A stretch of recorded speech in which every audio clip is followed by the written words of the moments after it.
Welcome to another episode of Team Anywhere, where CEOs, leaders, and experts at building teams, companies, organizations, and amazing cultures share how to lead from anywhere in the world. I'm your co-host on the East Coast, Ginny Bianco Mathis. And I'm your co-host on the West Coast, Mitch Simon.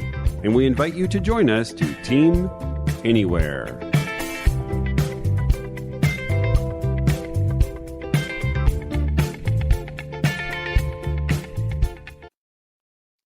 Let's face it, we are all not the greatest mind readers. It prevents us from forming great relationships, great teams, and it stifles great collaboration. Thank God that Deb Mashek, a close relationship researcher, wrote Collaborate, where she teaches us how to turn me work into we work. Hello and welcome to another episode of Team Anywhere. I'm your co-host, Mitch Simon on the West Coast, where it is a glorious, glorious day, as it is always on the West Coast. And we have on the East Coast our incredible, glamorous, wise co-host, Dr. Virginia Bianco Mathis. Ginny, how are you today?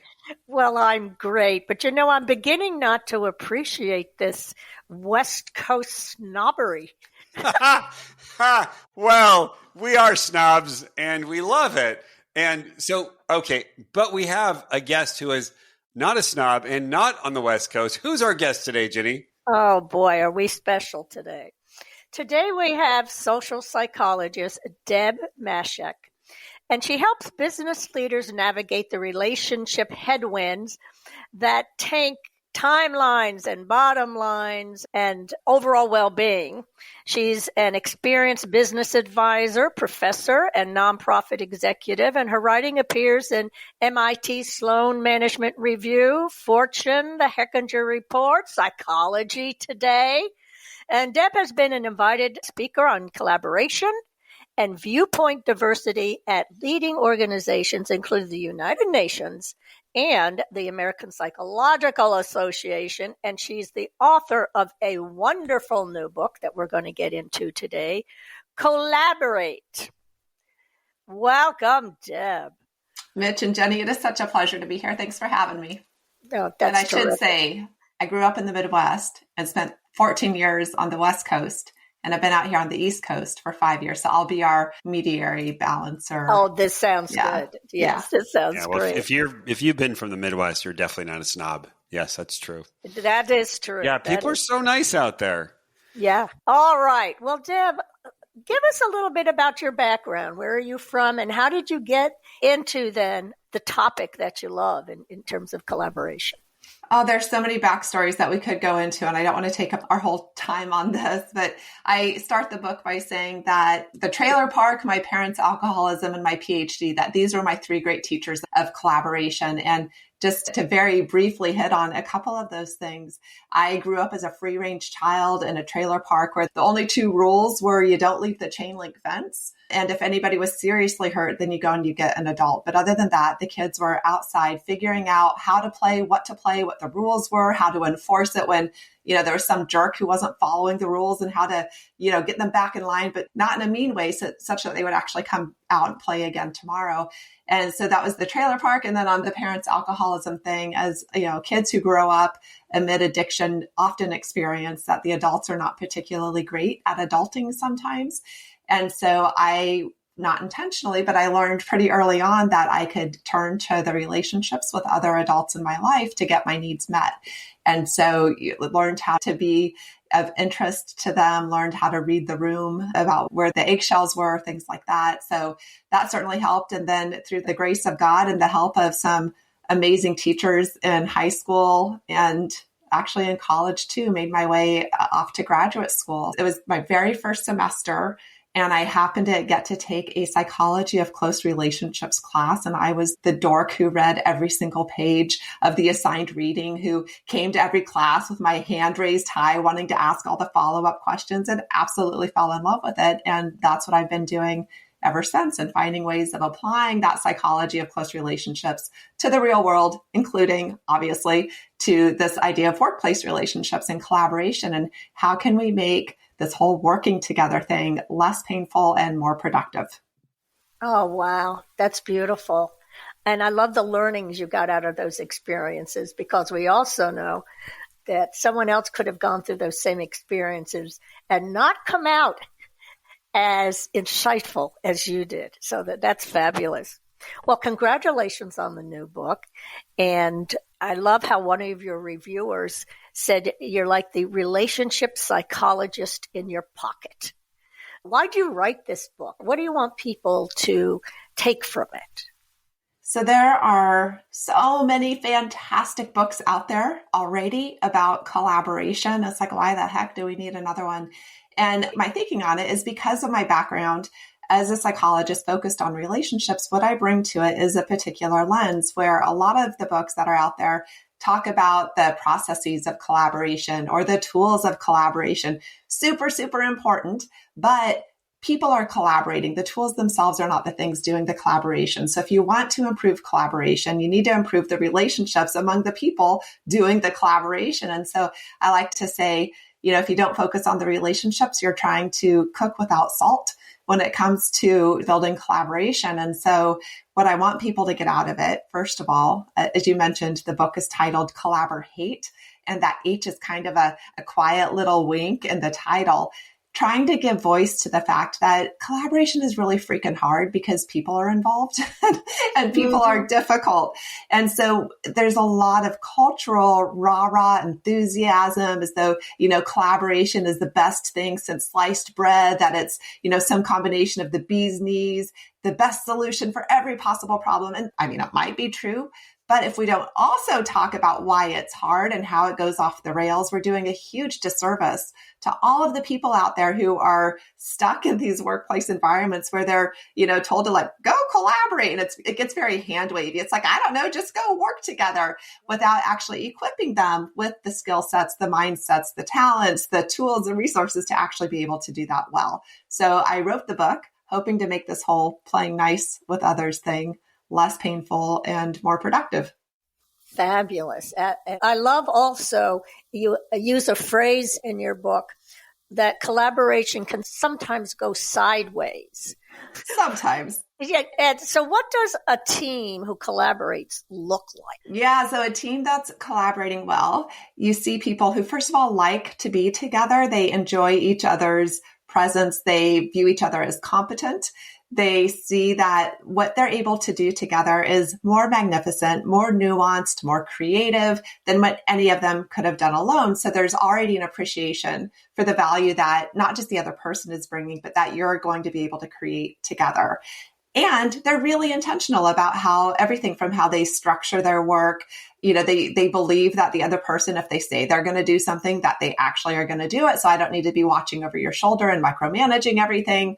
And at the same time, I know I told you that I'm going to do X, Y, and Z.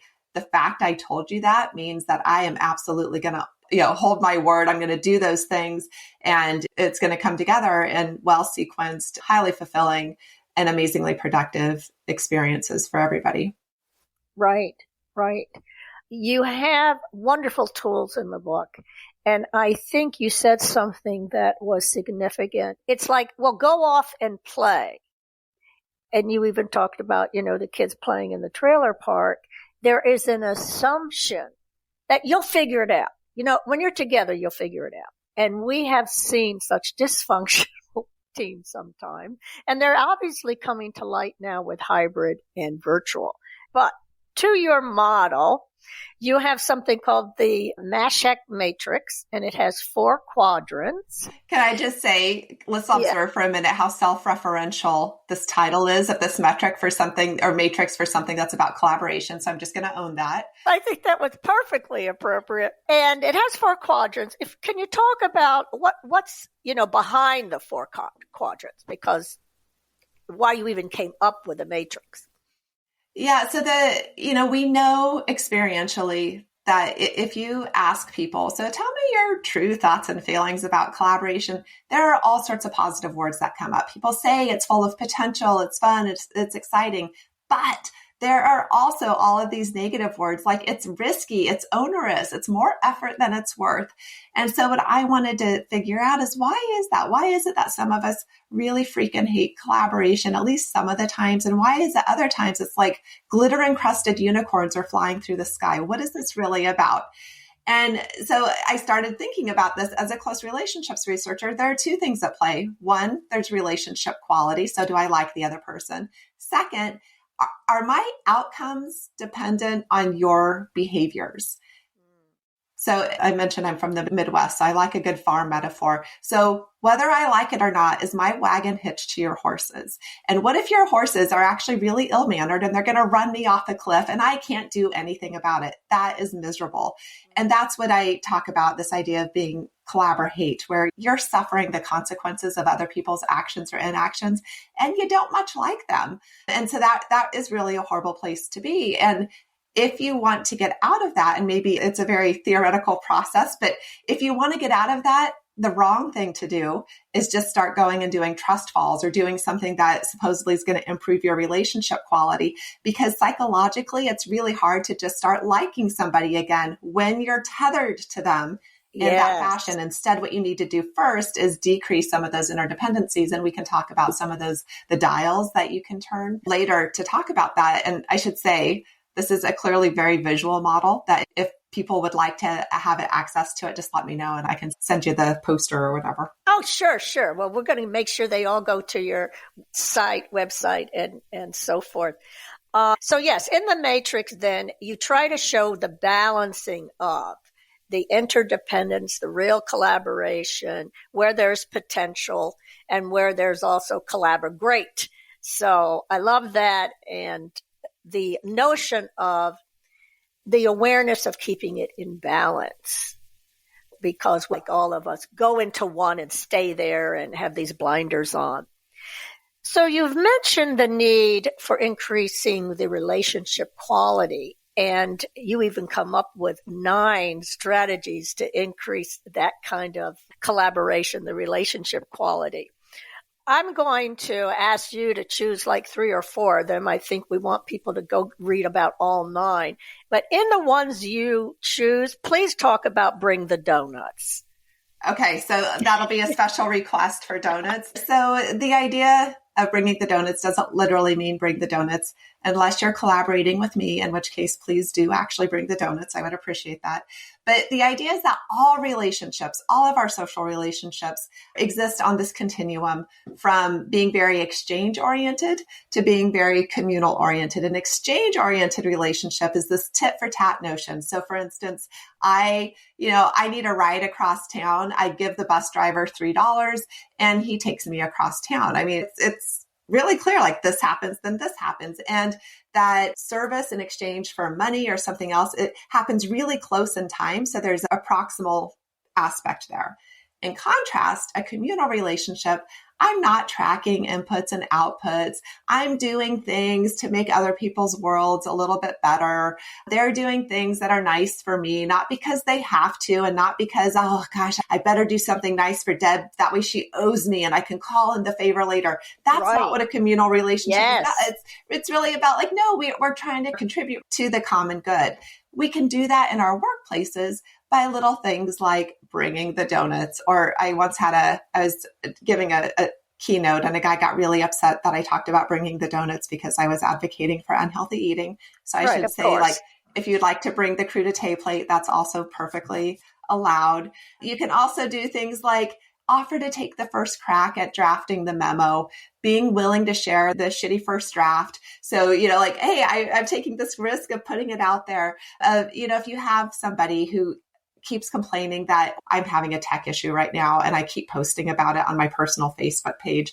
And a friend texted last night. He said, you know what, let me jump on a call with you Tuesday afternoon. I'm sure we can fix this together. He doesn't have to do that. He doesn't owe it to me, but he's like, look, I can help Deb. She's stuck here. So those are some of the little things we do to quote, bring the donuts, i.e. to nudge this communal norm in our workplaces.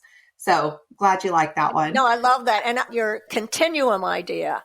Because truly, I have to say in the workplace that collection of chits, well, he did this for me. I owe you one, that kind of thing.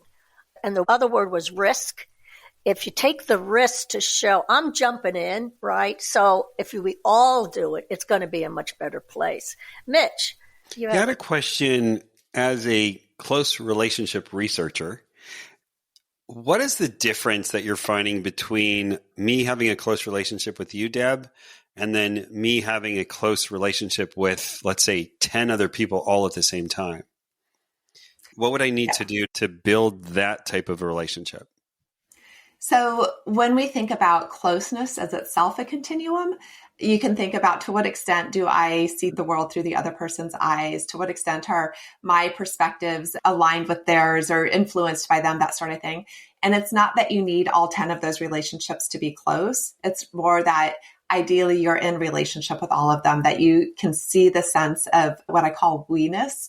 So it's mutuality. This is actually one of the other things, Virginia, in that list of 9, finding ways of creating a sense of team. So whether it's we sink or swim as a team, using when we're in the presentation, we did this. When we're talking to our client, we did this, we did this, we did this, as opposed to I did this, Mitch did this, Jenny did this, and separating, trying to make super visible all of the individual distinctions. So we start to, when we're in relationship, it's both that we see other people are here and have consequences as a result of our behaviors, that we care enough to be curious about what they value, what their needs are, and that we make decisions in our behaviors to put those needs and interests, if not on par with our own, at least considering them and valuing them as worthy of our care and consideration. Yeah. How about the talk about yourself? So we don't want a bunch of, narcissistic jerks yammering on and on about themselves. There are enough of those in the world, and especially in some workplaces. But what we do want is to give others a chance to actually see and know us. So, there's a lot of vocabulary out there of like, oh, I see you. You know what? That doesn't just happen by accident. It happens by being willing to share something about yourself. So one of the things we know that creates closeness is reciprocal exchange of information. So reciprocal disclosure, and also escalating disclosure, so that if I've known you for a year, I would hope that the kinds of things we feel comfortable talking about have become more, if not more personal, perhaps more risky or more intimate or more self-disclosing. And so the idea is that over time, that's really how we create connection. So when I say talk about yourself, it includes things like before we jumped on air, talking about my background, for instance. It means being able to look at somebody's environment and asking questions and saying, what is that? What's that? Or like, oh, I see there's a pile of baseball bats behind you. Are you a baseball mom too? And striking up the conversation, using those 5 minutes before the meeting has officially started to engage in the small chat, to turn the dang cameras on, to figure out, I'm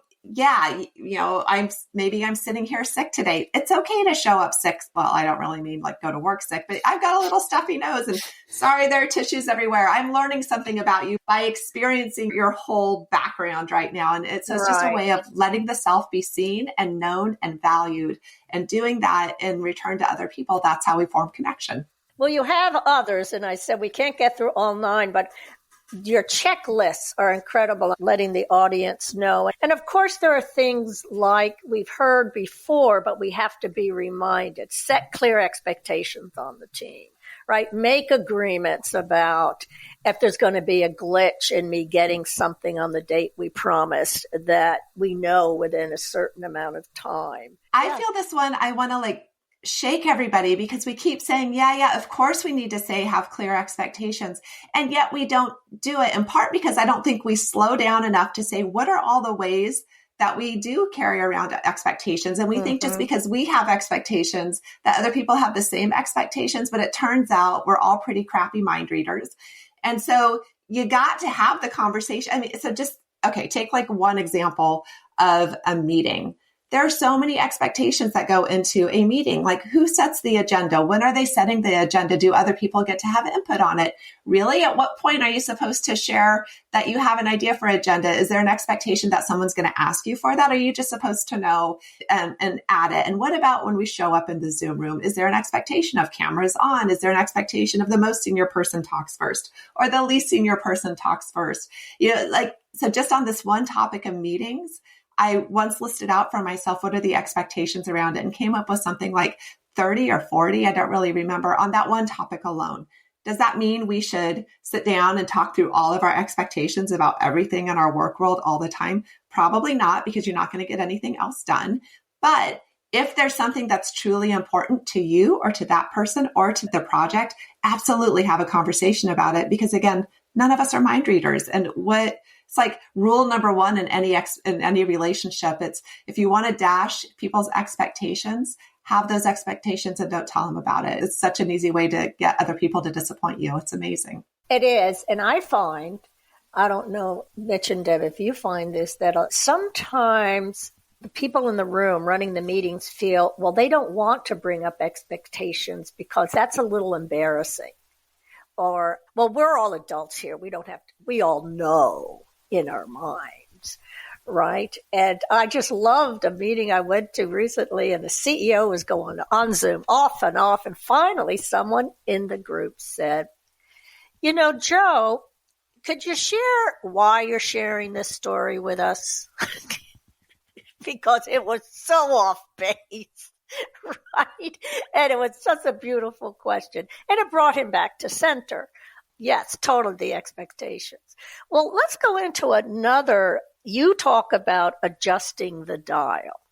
And this has to do with the other component of the matrix, interdependent. And you said something about you can alter the time together, the range of activities, and how work is structured and measured and rewarded in order to change the level of interdependence. That's fascinating. Could you give some examples of what you mean by that? Yes, I think I got to say one of the ones I love most there is that strength of influence piece, which you're exactly right. So it has to do with how do we structure work? How do we measure? How do we reward it?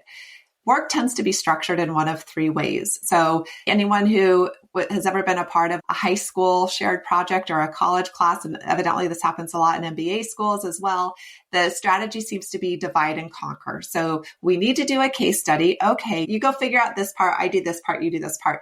And then we meet maybe an hour before class and put our pieces together. And we'll say we have a presentation that we worked on together, but you didn't. You just all went off, did your own thing, brought it together and tried to Frankenstein it together, hoping it looks something that you can you can people are going to think that this was really truly a project. And that's not. So then there's also this idea of sequential workflows, which is what for people in our project management world, this is more like a waterfall strategy where first we need the owner of, let's say, the conference to tell us what the theme is and to develop their list of ideal speakers. And then we pass that over to the marketing people to start writing copy. And then we're going to turn that over to the events people and they're going to do X, Y, and Z. And it's like there are all these baton handoffs.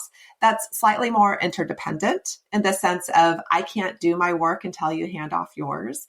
But there's this other level that's even more intense, which is around the pooled notion where, we're sitting around a table. We're not sure even what the tasks are going to be yet, much less who's going to do them or in what order. And we see something bubble up and I'm like, you know what? I want to take that one. I have some ideas on it. Let me grab that and I'll report back to you. And it's more like ping pong balls moving around. Really super interdependent, super fun if the people you're doing it with are competent and trustworthy, and super stressful if you think Joe is going to just forget that he just volunteered to do this really important thing. And you look at him and he's not taking notes or anything. And it's like big surprise. It doesn't get done. Of course it didn't. Joe dropped the ball again. Gee, that's just his type. And we're so mad at him, that sort of thing. So that has to do with how you structure work. Then, here's like this big bugaboo one of how you measure and reward work? So many companies will say things like, we value collaboration. In fact, it's one of our North Stars. We've put it on our letterhead. If you walk into our office, somebody made a really pretty stencil across the whole wall that even says collaboration. And it also says excellence and innovation. That's great. And then you say, okay, so tell me about what work is actually valued. And how do you know? Well, you look at who gets promoted, what the bonuses are based on. And often we say we like collaboration, but we're only really tracking and rewarding individual behaviors. And as any parent or pet owner knows, what gets rewarded gets repeated. So you can't say you value collaboration, but then reward the individual competitive behaviors, because what you're going to get are more of the competitive behaviors. So yeah, that's one of those examples where if you want to increase the interdependence, you can actually say that you value collaboration, but then also find ways of rewarding and celebrating those group level accomplishments. So lower and higher the dial to make sure those are all aligned. Yeah. And it's, sometimes you want to increase interdependence. For example, if you're trying to go from this ripe place where people have good relationships with each other, but they're not quite, the amplifier of interdependence hasn't been there yet. And so you want to bring them closer together. And other times, like when you're in that collaborate quadrant, where people are feeling totally put upon and having to be with each other, and they have really basement level relationship quality, actually bringing them apart a little bit and decreasing interdependence is an important first step. It's the equivalent of, a married couple on the verge of divorce. Often what a therapist is going to recommend they try is for one person to move to the basement for a little bit, or to get separate apartments if they can afford it. So you find ways of separating people who are in bad relationships so that they have the headspace and the heart space to actually work on that relationship quality piece. Right. And so then that is why you talk about the dials of, you may have to increase the frequency of something or decrease it, or change up the activity itself. These lunches I'm having with that group really are stale now. Well, it's time to do something else. And it sort of brings us then to the whole virtual hybrid world we're in today, and this whole term of collaboration. Now, the irony is, I don't know how much CEOs, and I'm using managers, leaders, whatever level, team leads, looked at collaboration before, all right, whether they could say on a scale of 1 to 10, how well does your team collaborate? But now they're thrust into the virtual and hybrid, and sometimes in, sometimes out. What kinds of things now have you found have risen to the top of needing to be paid attention to with this virtual and hybrid?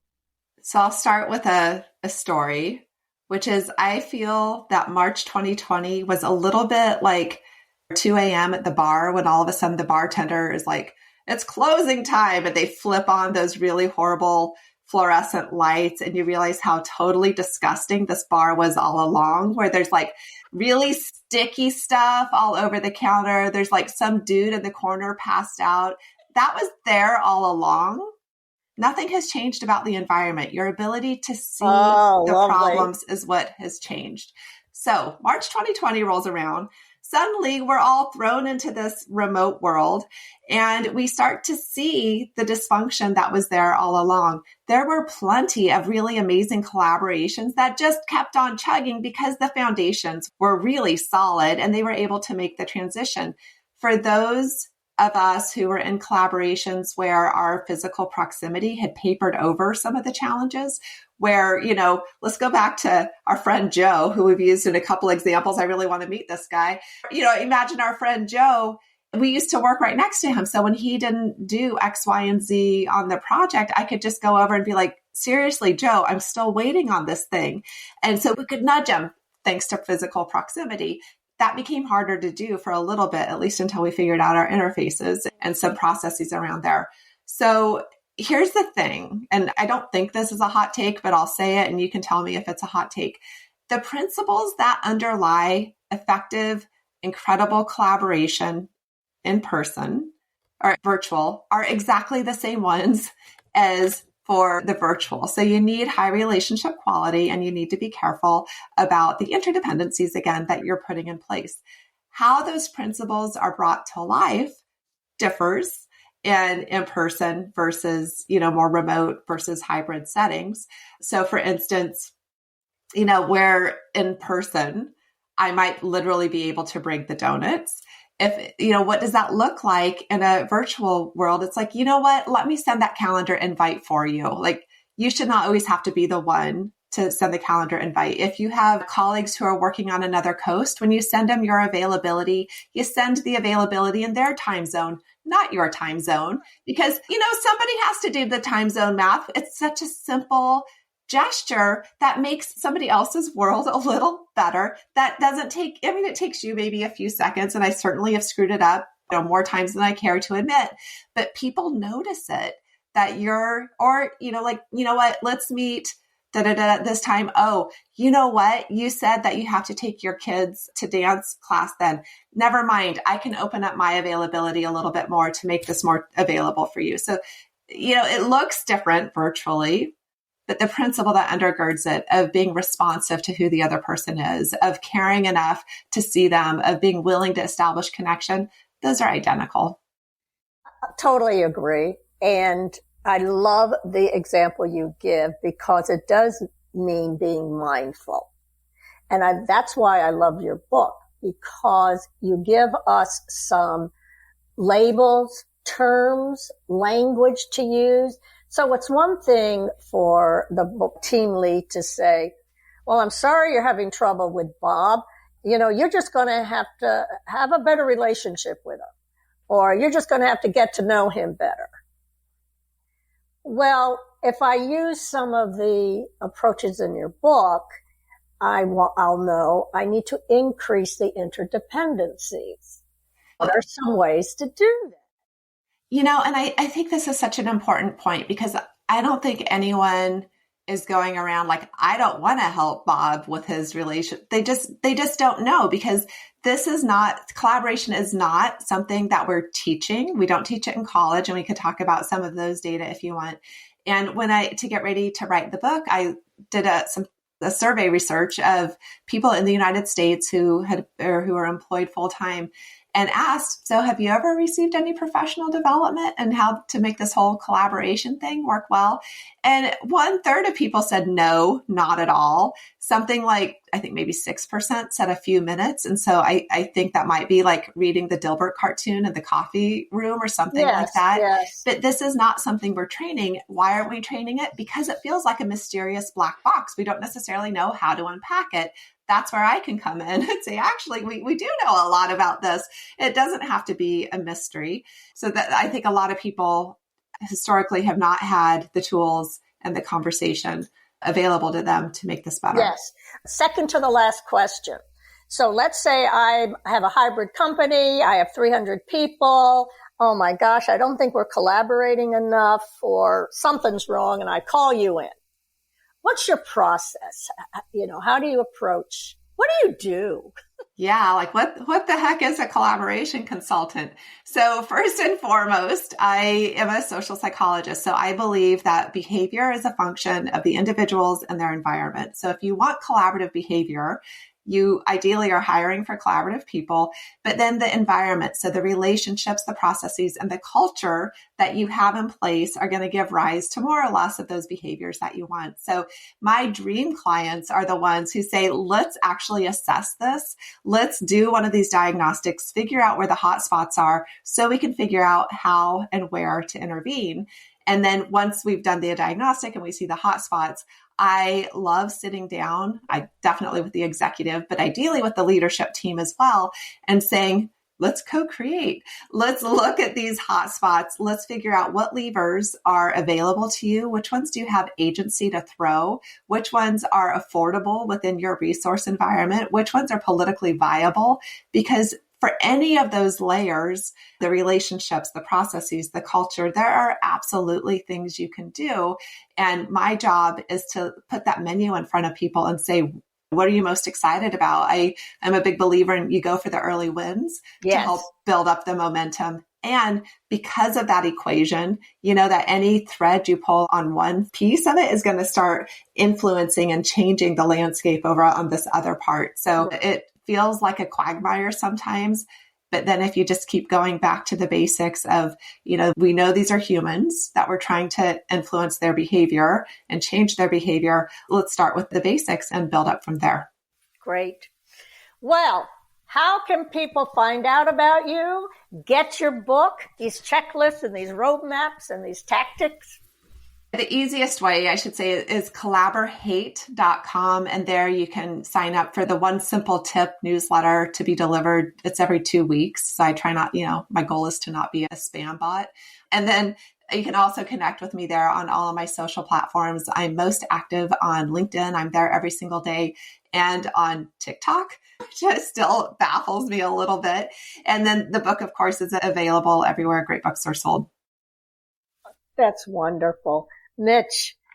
Well, Deb, thank you so much. I've learned a lot, and I love some of your metaphors and some of your expressions that were pretty crappy mind readers. And that March 2020 was like turning on the lights in a bar at 2:00 in the morning. That just sums it all up for exactly what happened. Yes. So anyways, really looking forward to actually getting your book and reading the book. And please, for all of our listeners, go to collaborhate.com and check out Deb on LinkedIn and TikTok. Until then, we want to thank you, Deb. We want to thank you, Ginny. And we want to thank our listeners. Please share this episode with your friends, your family, and your colleagues. And we'll see you next time on our next episode of Team Anywhere.